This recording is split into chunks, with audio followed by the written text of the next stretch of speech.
Bonsoir à tous et bienvenue dans la bande à Carlide. Je suis heureux de vous retrouver en compagnie de mes chroniqueurs. Karasoli, bonsoir. Bonsoir. Bonsoir Dalini. Bonsoir. On reçoit aujourd'hui Guy Kalou, un grand acteur. C'est un privilège. Bonsoir Guy Kalou. Bonsoir. Avec vous, on parlera du phénomène des grossesses scolaires, parce que vous êtes beaucoup impliqué pour cette cause. On reviendra un peu sur votre parcours et puis sur vos projets pour la suite. Dalini. Moi, j'aimerais bien savoir un peu pourquoi vous vous êtes intéressé dans le milieu scolaire au niveau de la grossesse. Qu'est-ce qui vous a marqué? C'est intime? Il y a eu des choses que vous avez vécues? Ben non, pas du tout. Pas du tout, mais quoique ça reste quelque chose de personnel, parce que moi, je commence ma carrière de producteur en 2012. Et quand en 2012, je produis le premier film, je décide dans mon pays à faire de ce film un film populaire, parce que déjà à l'époque, nous n'avions pas plus de 2 salles de cinéma. La plupart d'entre elles avaient fermé. Et donc dans la démarche d'aller vers les populations, nous ciblons des catégories, donc des endroits aussi, des environnements, dont l'environnement scolaire. Et nous commençons donc à faire voir ce film dans les lycées et collèges. Donc le film Camissa? Non, ça c'était « Et si Dieu n'existait pas », au début de ma carrière.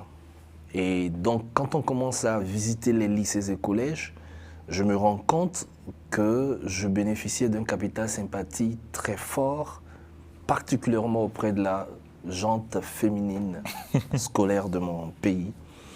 Et vous savez, quand vous passez dans différentes écoles et que c'est le même effet, vous voyez des filles qui, à la limite, sont émues, certaines même sont parfois en pleurs parce qu'elles ont juste envie de vous toucher. Vous posez la question de savoir, mais ça vient de quoi, ça vient d'où? Mais ça fait naître en vous, si vous voulez, un désir de reconnaissance. Parce que leur ferveur à se rendre en masse à mes séances de projection a donné de la force à cette démarche que nous avions entreprise à l'époque. Donc, du coup, je me disais, qu'est-ce que je peux faire, moi, en retour pour leur dire merci? Et comme il fallait trouver quelque chose, je pense qu'à l'époque, un de mes chargés de communication a attiré mon attention donc sur ce phénomène-là qui les traquait, qui les retardait dans leur parcours scolaire, le phénomène donc des grossesses précoces en cours de scolarité, parce que chez moi au pays, c'est comme ça qu'on l'appelle, grossesse précoce en cours de scolarité, donc la grossesse qu'on contracte pendant qu'on est à l'école. Pas dans l'école nécessairement, mais pendant qu'on est en train de faire ses études secondaires ou voilà. Et donc, moi, en tant que cinéaste, je me dis, peut-être que la meilleure façon pour moi de parler à ces filles-là, c'est de leur parler par le cinéma, puisque c'est par le cinéma qu'elles m'ont adopté. Voilà comment naît, en fait, mon engagement dans la lutte et la sensibilisation contre ce phénomène. J'en parle donc à mon épouse qui est scénariste et qui me sort donc le projet Camissa. Elle en fait d'abord un scénario et ensuite elle en fait un roman. Et donc, on sort le coffret et depuis lors, on est dans cette bataille, mais je n'avais pas pensé qu'elle serait aussi prégnante.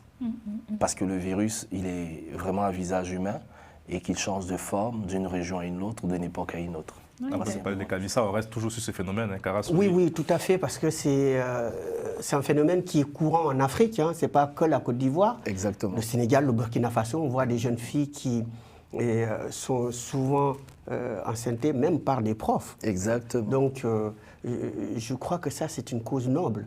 Mais qu'est-ce que ça a donné pour vous, donc, après avoir tourné de ce côté-là?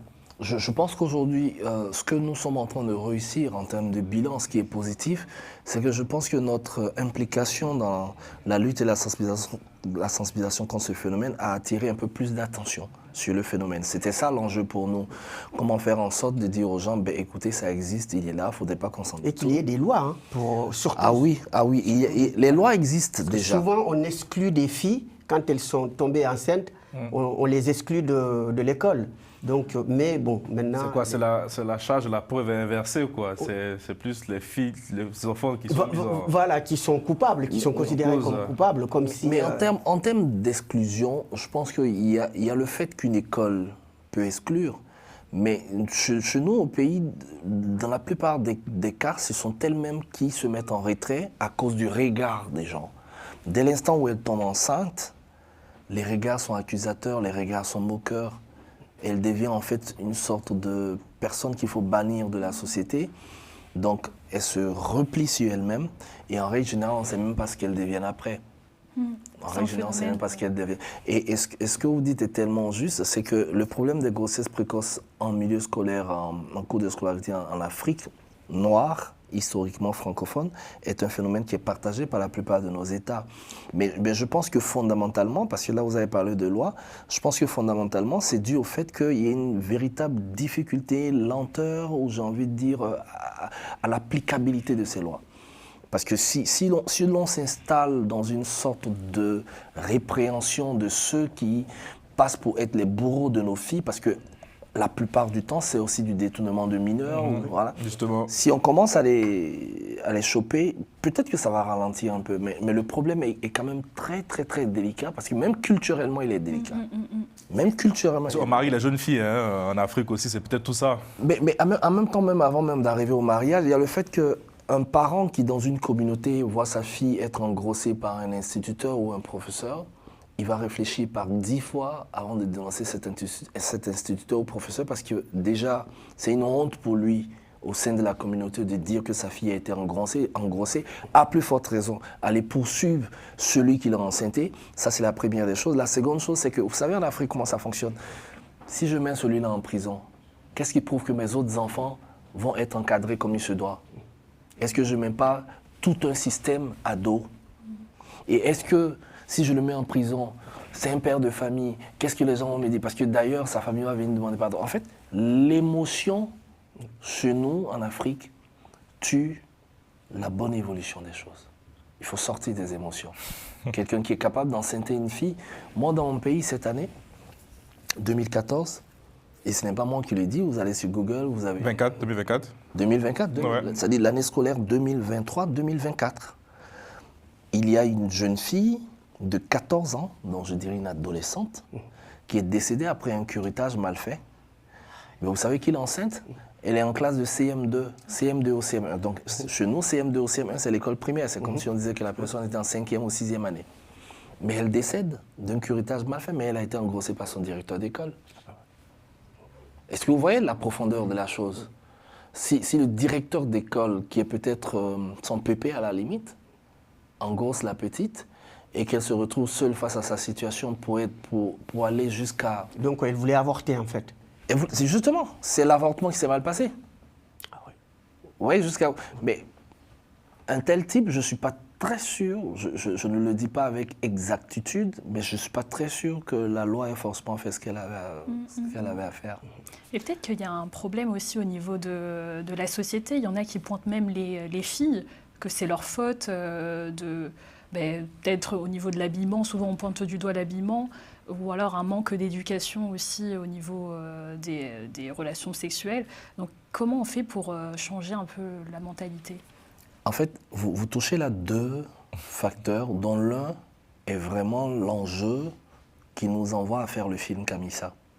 Alors, vous avez déjà parlé de l'habillement. Oui, avant, on pouvait le dire. Mais moi, aujourd'hui, ce que je sais qu'en Côte d'Ivoire, la plupart des lycées imposent aux filles de porter des jupes qui vont jusqu'au talon. Mais ça n'empêche pas que le phénomène continue à faire un ravage. Les chiffres, soit ils montent, soit ils stagnent. Donc ce n'est pas l'habillement. C'est dans la tête des gens qu'il y a problème. C'est une société qui est sexuellement malade. C'est une société qui est sexuellement malade. Donc même si... On a notre titre là. même si nos filles portaient des jeans, je veux dire avec des gros manteaux, ça ne va pas empêcher les gens de vouloir leur faire ce qu'ils veulent leur faire. C'est pas l'habillement, c'est dans la mentalité qu'il faut travailler déjà sur les gens. Deuxièmement, vous parlez d'éducation sexuelle. D'ailleurs, c'est ça Camissa. Camissa prône l'éducation sexuelle pour combattre l'ignorance sexuelle. Et aussi l'information, c'est-à-dire faire une grande campagne d'information pour sensibiliser. Mais j'inscris, moi, la campagne d'information, de sensibilisation, j'inscris tout ça dans l'éducation. Il faut éduquer non seulement les adolescents sur les risques liés à la sexualité précoce, mais il faut également éduquer les parents sur la nécessité de briser les tabous autour de la communication concernant la sexualité. Nous sommes dans une partie du monde où nous, notre génération, nos parents ne parlaient pas de sexe avec nous. Mais est-ce qu'aujourd'hui, on doit ne plus parler de sexe à un enfant qui, lui, même si vous ne lui en parlez pas, en un clic sur Internet, il a? Donc il faut les briefer. Il faut leur dire, oui, ça c'est un zizi, Mais ça ne sert pas qu'à faire des conneries. Ça, Vous voyez un peu ce que je veux dire? Oui. Donc, il faut une mise à jour de nos manières de d'éduquer nos enfants. Et c'est ça que nous, on souhaite prôner en Afrique. On ne vient pas avec une solution magique, mais on vient en nous disant que le monde change, tout doit changer avec, en faisant en sorte de donner à ses enfants ce qu'il faut pour qu'ils soient parmi les meilleurs, pour que ça... Donc, il faut nécessairement inculquer à nos populations, même les plus analphabètes, la nécessité d'éduquer sexuellement l'enfant au fur et à mesure qu'on se rend compte que progressivement, il passe de la préadolescence à l'adolescence jusqu'à être... voilà. Il faut les encadrer jusqu'à ce qu'ils aient cette autonomie, jusqu'à ce que biologiquement, physiologiquement, ils soient prêts à aller à l'acte sexuel. Et ça demande une implication forte, permanente, quotidienne, de la cellule familiale. C'est ça. Et Kamisa, qui est le fruit de cinématographie de votre engagement, sera diffusé ce week-end. Absolument. Ici à Paris. Ici à Paris. C'est la première fois qu'on vient avec ce film à Paris. Nous étions déjà à Monaco il y a quelques années, où j'ai eu la chance d'ailleurs de remporter le prix du meilleur acteur africain au Charity Festival de Monaco avec ce film.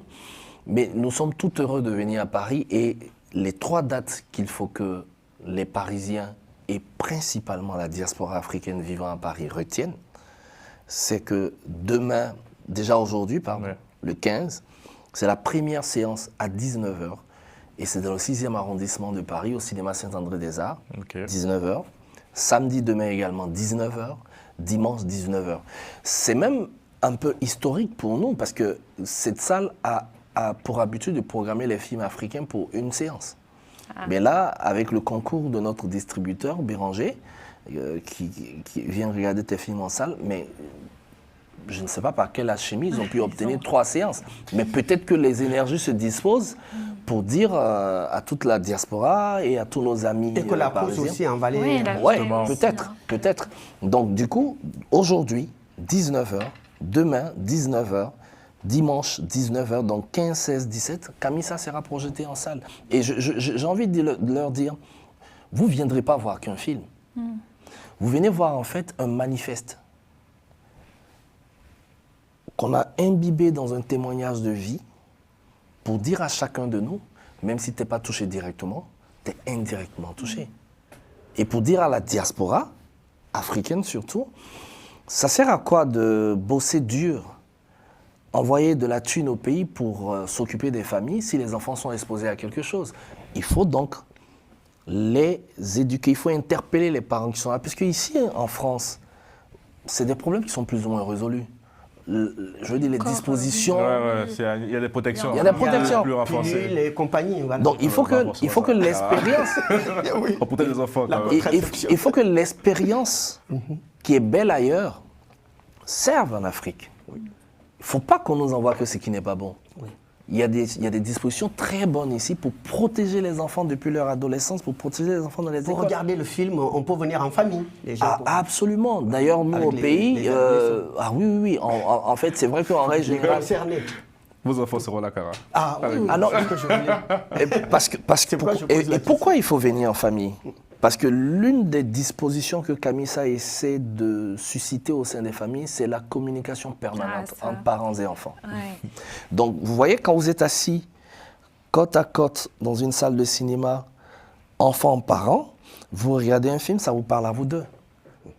Et logiquement, quand vous finissez de regarder ce film, ça débloque une envie d'échanger, de demander à son enfant comment ça se passe à ton niveau, et que l'enfant aussi, à son papa ou à sa maman. Donc il faut que les gens viennent en famille. Bien, ça va être un bon moment de ciné-éducation. Kara Solly sera présent les 3 jours. Ça, c'est clair. Il a pris cette ticket. On va parler un peu de votre parcours. Vous êtes un modèle sur le continent. Comment naît cette vocation pour le métier d'acteur? Vous avez fait des études en criminologie, j'ai regardé. Oui, pourquoi on switch comme ça?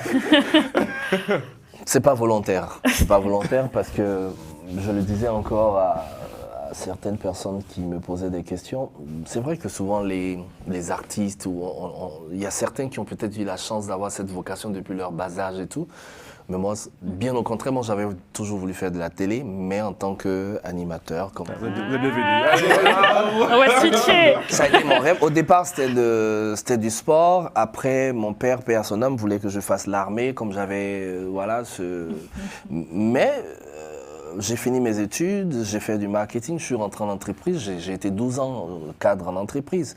Et c'est au détour que j'ai envie d'un déjeuner avec une amie qu'on voit une affiche, c'était en 2005, ça fait bientôt 20 ans que je suis là-dedans. Wow. Et on voit le visuel qui dit casting pour acteurs de cinéma, professionnels s'abstenir. Alors le dernier truc là, professionnels s'abstenir, je me dis bon, c'est peut-être pour nous autres qui ne le sont pas. Et puis avec les encouragements de mes collègues à l'époque, moi je vais faire le casting. Et ce jour-là, je me souviens, je trouve le réalisateur en place, il me fait faire un cas pratique. C'était tout facile parce qu'on me demandait de jouer une scène où je déconnais sur ma secrétaire. J'ai dit, mais ça, c'est ce qu'on fait toujours. Mais je lui joue la scène que je joue quotidiennement dans ma vie professionnelle. Mais je crois que ça le séduit. Et croyez-moi, premier casting, premier rôle principal. Et pour un film important à l'époque, parce qu'il y avait la crise en Côte d'Ivoire. Le Clash. Le Clash en 2005 de Ngo Raymond. Il y avait la crise en Côte d'Ivoire et ce film-là venait en fait pour un peu interpeller les gens à la nécessité d'une solidarité. Ouais. Et j'ai campé le rôle principal de ce film. Et puis après, ça s'est enchaîné. Donc c'est 2005 que ça vient. Il y a eu ma famille derrière. Oui, j'ai participé à ma famille. Vous avez eu Brouteux.com, vous avez eu Dr Boris, vous avez eu des séries, je veux dire, qui ont marqué aussi nos générations là-bas, comme Extrême Obsession, qui est une adaptation de La Bête Noire des Aïbiton Clubali, paix à son âme. Vous avez Sœur Ennemie, où j'ai vraiment partagé le plateau avec Isabelle Becquet. Vous avez Le Chant de Physique, que je suis allé faire dernièrement au Burkina sur le terrorisme, où ça m'a marqué aussi parce que je jouais avec de vraies armes et tout, des choses comme ça, dans un environnement où c'est déjà chaud.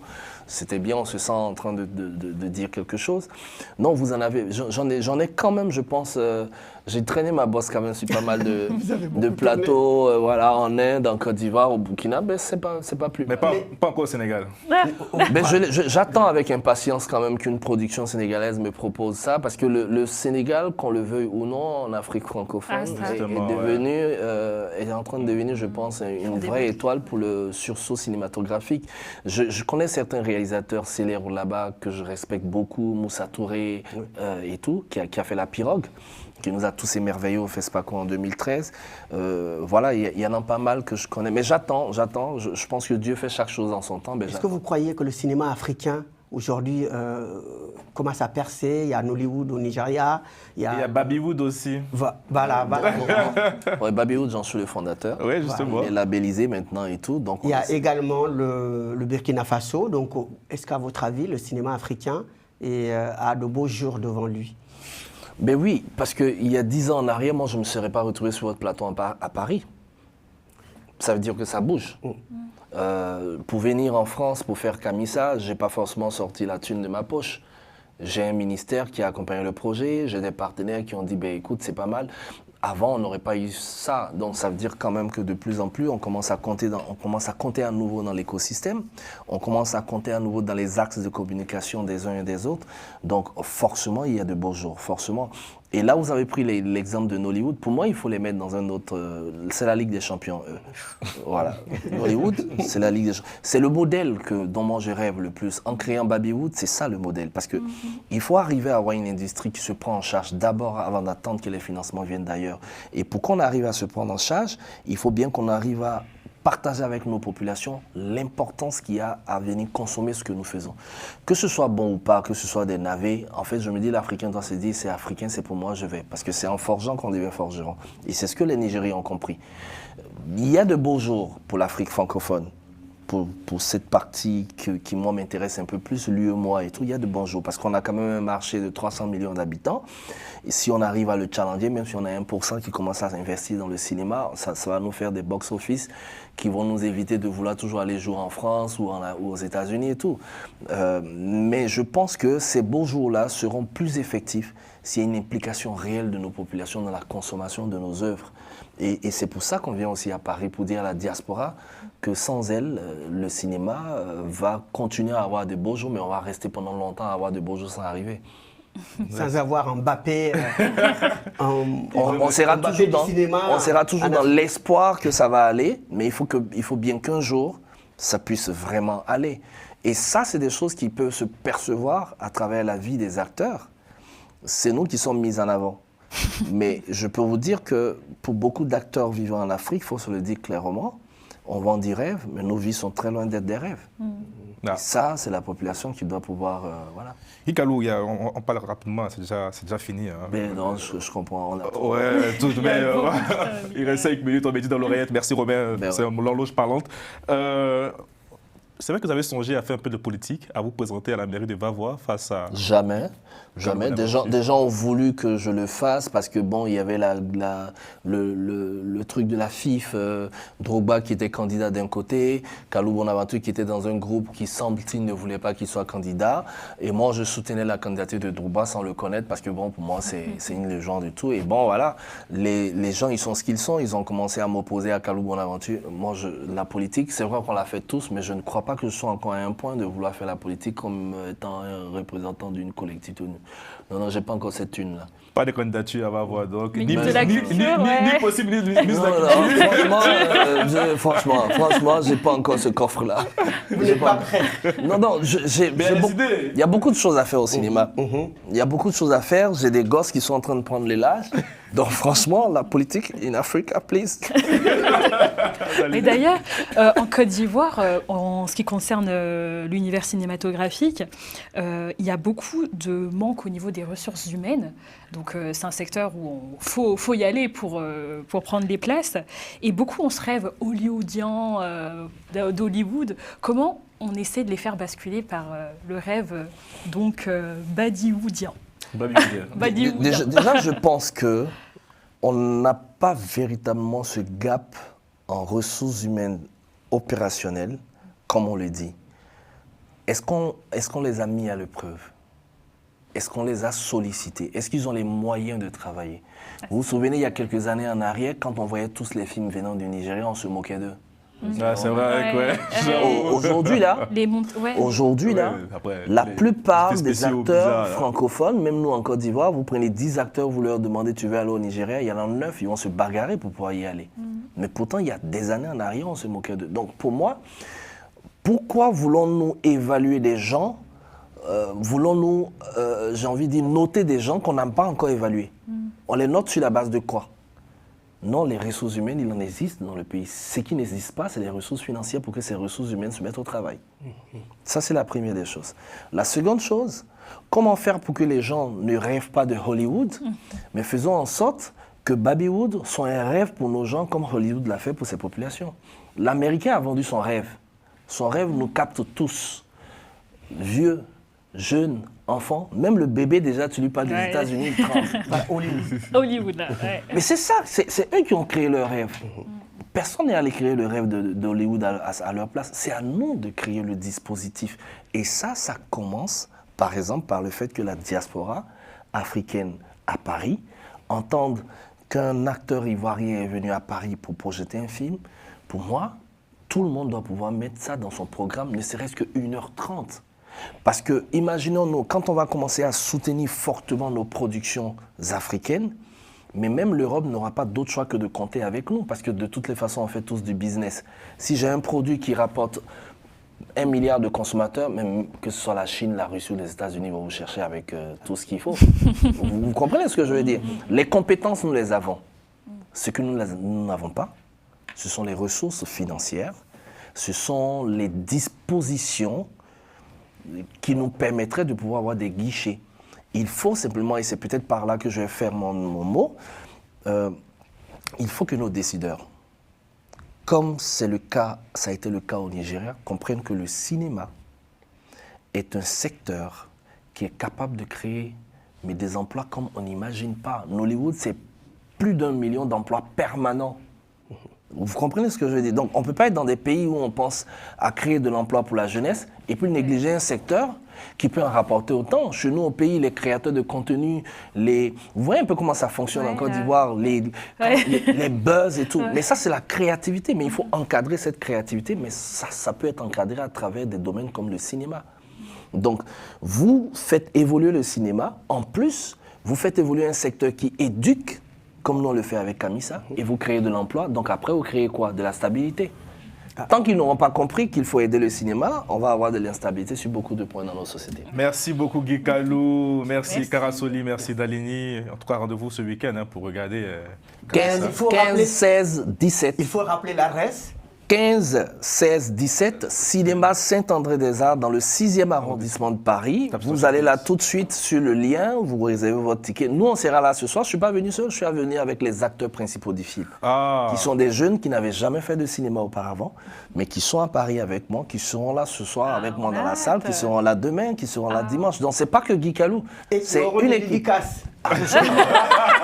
Mais rapidement, comme je dis, le Camissa est un coffret. Donc il y a le film et à la sortie de la salle, vous avez le roman. Le roman qu'a écrit mon épouse. Bon, j'ai la chance de partager ma chambre avec quelqu'un qui ça, écrit. c'est une belle union, ça. Elle écrit le bel.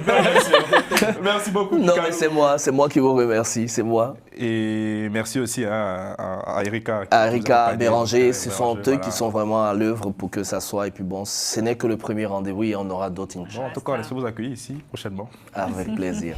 Merci à Omek, l'écoute de Mec à la réalisation. Bon week-end et à lundi.